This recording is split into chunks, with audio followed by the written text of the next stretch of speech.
మహబూబాబాద్ జిల్లా తొర్రూరు పట్టణంలోని మున్సిపాలిటీలో ఎన్నికల ప్రచారంలో జాటోత్ పద్రు నాయక్ తరపున TPCC vice president Jhansi Rajender Reddy ప్రచారంలో పాల్గొన్నారు. 16వ వార్డులో గల్లీ గల్లీకి ఇంటింటి ప్రచారం ప్రారంభించి స్థానిక ప్రజలను కలుసుకున్నారు. ఈ సందర్భంగా జాటోత్ పద్రు నాయక్ చేతి గుర్తుకు ఓటు వేసి అత్యధిక మెజార్టీతో గెలిపించాలని ప్రజలను అభ్యర్థించారు.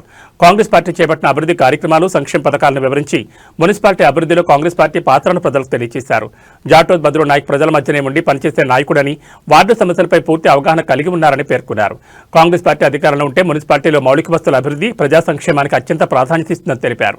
ప్రజల సహకారంతోనే అభివృద్ధి సాధ్యమవుతుందని పేర్కొంటూ కాంగ్రెస్ పార్టీకి మద్దతు ఇవ్వాలని పిలుపునిచ్చారు. ఈ కార్యక్రమంలో ఇంటింటి ప్రచారంతో 16వ వార్డులో కాంగ్రెస్ పార్టీకి అభ్యర్థులు అధిక సంఖ్యలో పాల్గొన్నారు. ఈరోజు మీరు చూస్తూనే ఉన్నారు, అంటే మున్సిపాలిటీ 16వ వార్డులో మా అభ్యర్థుడు బద్రీ నాయక్, సో ఈయన క్యాండిడేట్గా కౌన్సిలర్గా నిల్చోవడం జరిగింది.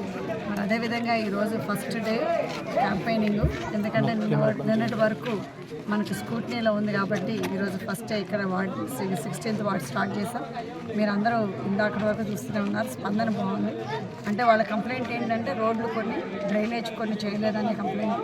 సో వాళ్ళు అడగటంలో తప్పులేదు, ఎందుకంటే గత ప్రభుత్వం టీఆర్ఎస్ ప్రభుత్వం నుంచి వాళ్ళు కౌన్సిలర్లు ఎన్నుకున్నారు కాబట్టి వాళ్ళు కూడా ఫ్రస్ట్రేషన్లో ఉన్నారు. ఎందుకంటే డెవలప్మెంట్ అనేది రాలేదు, కావాల్సిన డెవలప్మెంట్, చెప్పిన డెవలప్మెంట్ అనేది చేయలేదనే ఉద్దేశంతో. సో తప్పకుండా కాంగ్రెస్ పార్టీ అభ్యర్థుడు మన బద్రు నాయకుని కనుక గెలిపించుకున్న తర్వాత తప్పకుండా చేస్తామని వాళ్ళకి హామీ ఇవ్వటం కూడా జరిగింది. ఎందుకంటే ఇప్పుడు కోడ్ ఉండటం వల్ల ఇప్పుడేమి స్టార్ట్ చేసేది లేదు. తప్పకుండా కోడ్ అయిపోయిన తర్వాత వాళ్ళు మా కౌన్సిలర్ని కాంగ్రెస్ తరఫున గెలిపించుకుంటే తప్పకుండా కౌన్సిలర్గా గెలిచిన తర్వాత బద్రు నాయక్ గారే స్టార్ట్ చేస్తాడు ఇమీడియట్గా.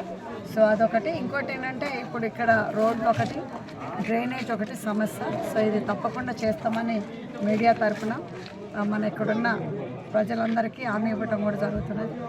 సో మీరు చూస్తూనే ఉన్నారు, నిన్న కూడా ఎమ్మెల్యే గారు కూడా చెప్పింది ఫస్ట్ కాన్సన్ట్రేషన్ అలా రోడ్లు, డ్రైనేజ్, మున్సిపాలిటీలు. మరి అదేవిధంగా మన ఇన్ఛార్జ్ మినిస్టర్ పొంగులేటి గారు కూడా రావటం జరిగింది నిన్న క్యాంపెయిన్కి. మరి ఆ క్యాంపెయిన్లో తరఫున కూడా తను దత్తత తీసుకుంటానని చెప్పడం కూడా జరిగింది. సో దీని ప్రకారం చూస్తే మీరు అందరూ చూడొచ్చు, సో ఎన్ని దిక్కుల నుంచి మనకి అభివృద్ధి జరుగుతుందో.